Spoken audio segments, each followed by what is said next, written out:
Halo Infinite. More like, hey, lower your expectations infinitely. I'm not saying it's a bad game. I mean, for all intents and purposes, it's very well polished. Unlike Battlefield. It runs okay, it looks okay, and the gameplay, it's okay. Just so you know, I've never played a Halo game before this one, so like a newborn baby, I have no idea what the fuck is going on in this universe. You could say my opinion on the game is more reliable for this reason, since I don't have the hallucinogenic that is nostalgia, making me more positive about the game for some unbeknownst scientific reasoning. Halo Infinite gameplay review. So, Halo's gameplay is generally very fun. The first time I hopped on, I had a great time. I quickly learned the game and started absolutely dominating the opposition, as expected. But I have some issues. About the game, that is. This is my opinion, so if you disagree, that's fair enough. Not everyone has a brain with the volume to wrinkle ratio as large as mine. First of all, the movement. For a sci-fi game, the movement is dull. The sliding mechanic feels more janky than my second channel, and the jumping makes no sense to me. How can I fall off of an object at normal speed, yet when I jump, I come down like a disappointing balloon? It feels slow, and makes me a sitting duck. Well, a floating duck. Also, people that jump spam, by the way, you're sad, just to let you know. I think we can all agree the best thing about the movement is the grapple. You know me, I love grappling into danger, and this satisfies me greatly. Moving on to vehicles. Holy moly. And I thought Call of Duty and Battlefield had bad driving mechanics. How can vehicles feel so dreadful to drive and make no sense whatsoever? It baffles me, unless in the Halo universe they use lubricated blubber for tyres, in which case it makes perfect sense. Let's move on to the maps. My first time playing each of the maps was a good experience, but the more I played them, the more bored I got. They just don't do it for me. Yeah, they have some good areas, but it's just not exciting for a new player. There aren't many maps, and a lot of them are just dull to look at. Some even challenge Warzone for the most boring colour palette. It's not true. That's impossible! But obviously some are great, and I won't deny that.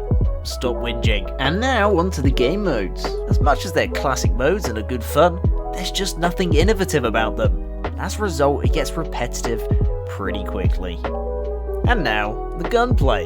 The bit I was most excited for. Oh, how I was disappointed. Yes, the base guns are fun and easy to use, and yes, there's a variety of weapons across the map. But the fact I can't choose the weapon at the start of the game ruins it for me. There's nothing I like more in an FPS than sniping, because I'm interesting and I have a personality. After playing for over 10 plus hours, I got the sniper like 5 times, and it's not like I wasn't trying to get it. What didn't help was sniping in the game was also kind of dull. It was about as satisfying as a back massage from an absorber off. But yeah, the other weapons you can pick up are pretty good. Some more interesting than others, and some more fun, although it feels like you either die instantly with it, or run out of ammo and cry. And then there's the rocket launcher. That can fuck off. What's the point of the sniper when you have that shit? But, before you think I'm being too negative, the gunplay was good fun. I'm a fan of the long time to kill, as skilled gamers like me get a chance to react to being shot, and still have a chance to win the fight. However, the melee meta, incredibly annoying with the time to kill, because I can be shooting someone, and yet it seems like they can bitch slap me to death quicker than my bullets. These guys' elbows are fucking deadly. And now, onto an analysis of the player base. The player base of Halo is mostly 30-year-old virgins with neckbeards who defend the franchise with their lives. I'm joking, by the way. There's also 20-year-old virgins with neckbeards. I'm joking. It's also virgins who can't grow neckbeards. But anyway, I respect them for loving the game, but without the nostalgia factor, I just can't see people wanting to play this for more than a couple weeks. Another problem I have is that I'm a casual gamer. I hop into a game, don't really care about the objective, I just want to have some fun. But it appears that no one else is playing for fun, and they're treating it like a $200 million tournament. Just relax. Wipe the grease off your forehead, pull up your baggy trousers, and try to have some fun. I mean, most people take it more seriously than I take my degree. Also, people that buy levels on the Battle Pass, what are you doing? Like, what? Why? Fucking why? Time for a conclusion! To conclude this epic review, the game is fundamentally good.